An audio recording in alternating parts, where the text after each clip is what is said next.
York acid ہماری body میں normal ہوتا ہے، اس کی نارمل ویلیوز ہیں.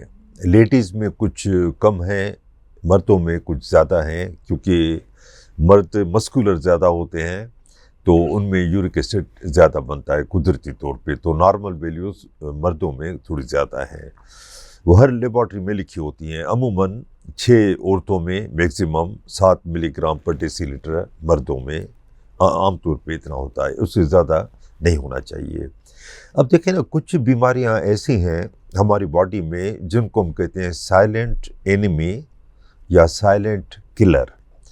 تو اس کا مطلب یہ ہوتا ہے کہ بڑی خاموشی سے وہ اپنا اثر دکھاتی ہیں، جو خراب اثر ہوتا ہے، مگر انسان کو پتہ نہیں چلتا.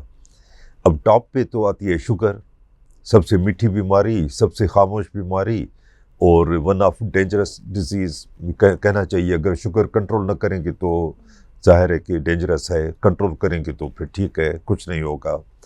اس طرح blood pressure, B P, hypertension اگر ہو تو انسان کو پتہ نہیں چلتا. اب کچھ لوگ کہتے ہیں کہ سر میں درد ہو تو بلڈ پریشر بڑا ہوتا ہے، یا مطلب دل دھڑکے تیز تو بلڈ پریشر بڑا ہوتا ہے. یہ غلط باتیں ہیں، اس لیے کہ سر کے درد کے 50 ریزنز ہیں، ان میں ایک بلڈ پریشر ہے. اور ضروری نہیں کہ کبھی بی پی بڑھ جائے تو ہمیشہ سر میں درد کرے. کبھی کبھی بی پی لو ہو جاتا ہے تو بھی سر میں درد ہو جاتا ہے. کہنے کا مقصد یہ ہے کہ اپنی علامتوں پہ ان بیماریوں میں نہیں جایا جاتا، ٹیسٹ کرائے جاتے ہیں. اس طرح کولیسٹرول بھی اس طرح ہے کہ خاموشی سے اندر ہی اندر بڑھتا ہے اور خون کی شریانوں کو سکیڑتا ہے، اور آخر وہ ہارٹ اٹیک اور فالج کا باعث بنتا ہے. تو اس طرح ایک یورک ایسڈ ہے، انسان کو پتہ نہیں چلتا کہ یورک ایسڈ میری باڈی میں بڑھ گیا ہے. اب اگر ایک لمٹ سے بڑھ جائے تو اس کے اپنے نقصانات ہیں. ہارٹ اٹیک کا باعث بنتا ہے، گردے کو ڈیمیج بھی کرتا ہے، الگ گردوں کو، اور پتھریاں پیدا کرتا ہے. اس طرح جوڑوں کا درد بھی کر سکتا ہے یورک ایسڈ بڑھا ہوا ہو. تو جب بھی ہائی لیول آئے، اسپیشلی ان میں سے کوئی بھی ایک سمٹم ہو تو اس کا فوراً علاج کرانا چاہیے. دیکھیں، ایک ورڈ ہم یوز کرتے ہیں میٹابولک سنڈروم. میٹابولک سنڈروم بڑا مشہور ورڈ ہے. یہ ایک کچھ بیماریوں کی کلیکشن ہے، مطلب مجموعہ ہے، بلکہ اس کی شروعات ہے، اس طرح کہنا چاہیے. پہلے موٹاپا ہوتا ہے، توند بڑھتی ہے، آدمی اوبیس ہو جاتا ہے. اس کے بعد پھر جو چکنائی ہے پیٹ میں، وہ جگر کو پہنچتی ہے، فیٹی لیور ہو جاتا ہے. پھر وہاں سے فری فیٹی ایسڈ نکلتے ہیں، گلوکوز ہائی ہوتا ہے، اور انسولین ریزسٹنس ایک ورڈ ہے جس کو کہتے ہیں کہ ایک تو انسولین شوگر میں کم پیدا ہوتی ہے ٹائپ 1 میں، ایک ہے کہ پیدا تو نارمل ہوتی ہے مگر آگے ریزسٹنس ہے، رکاوٹ ہے اس کے عمل میں. کہاں پہ؟ پیریفرل ٹیشو میں. پیریفرل ٹیشو کا مطلب ہم لیتے ہیں گوشت اور چکنائی وغیرہ جو جسم کی ہے، وہاں پہ اس کا اثر کم ہوتا ہے. وہ گلوکوز کو یوٹیلائز انرجی میں نہیں کر سکتے پھر اگر رکاوٹ ہو تو انسولین ریزسٹنس پہلے ہوتا ہے موٹاپے کی وجہ سے، فیٹی لیور کی وجہ سے، اور یہ پھر بڑھ کے ٹائپ 2 ڈائبٹیز، ہائپر ٹینشن مانا ہائی بلڈ پریشر، کولیسٹرول اور یورک ایسڈ، اور ان سب کو ملا کے پھر وہ ہارٹ اٹیک کرتے ہیں. تو یہ سمجھے کہ شروعات ہے، جس کے بعد ہارٹ اٹیک ہوتا ہے، جو الٹیمیٹ اس کا رزلٹ ہے، کمپلیکیشن ہے. تو ان چیزوں کو ہم شروع سے ہی روکنا چاہتے ہیں. شوگر کو آپ بڑھنے ہی نہ دیں، ہونے ہی نہ دیں، بلکہ پرائمری پریونشن. اس طرح بلڈ پریشر اگر ہو جائے، بڑی خاموشی سے ہوتا ہے، جب تک چیک نہ کراؤ پتہ بھی نہیں چلتا ہے، تو اس کو بھی شروع سے ٹریٹ کرنا چاہیے. اس طرح کولیسٹرول بھی جڑ ہے کئی بیماریوں کی، اس کو بھی شروع سے ہی علاج کرنا چاہیے، کنٹرول کرنا چاہیے. اس طرح یورک ایسڈ کو بدقسمتی سے ہمارے ڈاکٹروں میں بھی کہا جائے، پبلک میں بھی اویئرنیس اتنی نہیں ہے. اب شوگر کے بارے میں ہر کوئی جانتا ہے، بلڈ پریشر کے بارے میں تو اس سے بھی زیادہ جانتے ہیں. کولیسٹرول بھی آج کل مشہور ہو گیا ہے کہ بھائی کولیسٹرول کم کرو، یہ کرو، فلاں میں گوشت میں کولیسٹرول ہے. یہ یورک ایسڈ کے بارے میں بدقسمتی سے اویئرنیس اتنی نہیں ہے. اس کی کئی وجوہات ہیں، کچھ ہماری بھی کوتاہی ہے کہ ہم اس کو پھیلا نہیں سکے، مگر یورک ایسڈ بڑا ہونا ایک ہمارا ورڈ ہوتا ہے میڈیکل میں، جو ڈاکٹر حضرات ہیں وہ سمجھتے ہوں کہ انڈوتھیلیل ڈسفنکشن، انفلیمیشن، سائٹوکائن ریلیز، یہ جڑ ہے جو شریانوں کے جو خلیے ہوتے ہیں اندرونی، ان سے یہ نکلتے ہیں.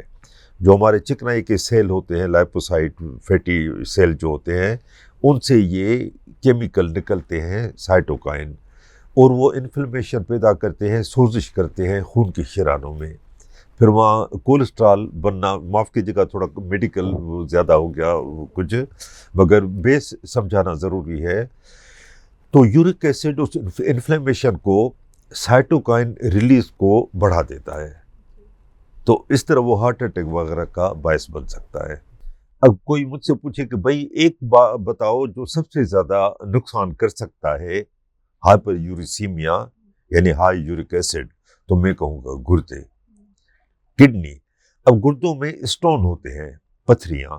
ہمارے ملک میں تو بہت عام ہے کیونکہ گرم ملک ہے، پسینہ بہتا ہے، ڈیہائیڈریشن ہوتی ہے، پانی لوگ کم پیتے ہیں، اویئرنیس اتنی نہیں ہے، تو پتھریاں جم جاتی ہیں. اب پتھریاں، جو گردے کی پتھروں کی بات کر رہا ہوں، پتے کی الگ پتھری ہوتی ہے، اس کا الگ میکینزم ہے. یہ کئی قسم کی ہوتی ہیں، ایک قسم نہیں ہوتا.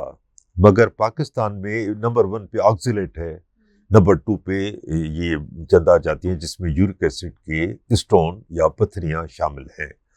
اب ایک تو پتھری، کیونکہ یورک ایسڈ کے کرسٹل جو ہیں، اگر یورک ایسڈ نارمل سے بڑھ جائے تو ظاہر ہے کہ وہ یورین کے راستے، پیشاب کے راستے زیادہ خارج ہوتا ہے، اور خارج ہوتے ہوتے وہ گردے کو ڈیمیج کرتا جاتا ہے. تو وہاں پہ وہ یعنی یہ سمجھے کہ جمتا جاتا ہے، سالڈ بنتا جاتا ہے. وہ سالڈ بن کے وہ پتھری بن جاتی ہے. پھر پتھری ایک تو سخت درد دیتی ہے.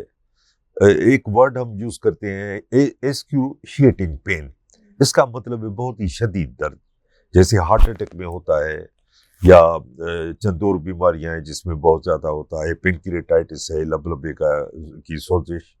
اس طرح گردے کا درد جس کو ہوا ہوگا، رینل کولک کہتے ہیں، اس کو پتا ہوگا کتنا شدید ہوتا ہے. آدمی بالکل اچھلتا ہے بسترے سے، اتنا درد ہوتا ہے. تو وہ پتھری رکاوٹ ڈالتی ہے، تو نہ صرف درد پیدا کرتی ہے بلکہ پیشاب کا جو یورین کا فلو ہے اس میں رکاوٹ ڈال دیتی ہے، کیونکہ یورین پاس نہیں ہو سکتا یوریٹرم میں، گردے سے یا مثانے میں آ کے پھنس جاتی ہیں.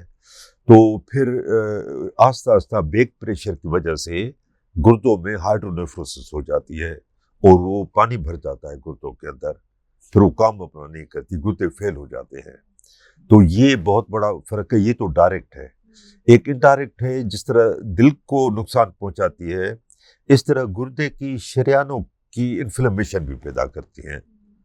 تو نہ صرف گردے میں رکاوٹ ہوتی ہے بلکہ گردہ کا جو اندر کا وہ جو پیرنکیما ہوتا ہے، جو فنکشن کرتا ہے، وہ بھی انفلیمڈ ہو جاتا ہے، ڈیمیج ہو جاتا ہے. تو رینل فیلیور، آپ دیکھیں گردے جن کی خدا نخواستہ خراب ہو جائے نا، رینل فیلیور، اس کا یورک ایسڈ 90% بڑھا ہوا ہوگا، اور وائس ورسا. یورک ایسڈ بڑھا ہوا ہو تو گردے کو ختم کرتا ہے، نقصان پہنچاتا ہے. یہ چولی دامن کا ساتھ ہے. ہم شوگر کے جو ڈاکٹر ہیں، میں بیسیکلی انڈوکرانالوجسٹ ہوں، ڈائبٹالوجسٹ ہوں. شوگر اور ہارمون کے امراض میری سب اسپیشلٹی ہے.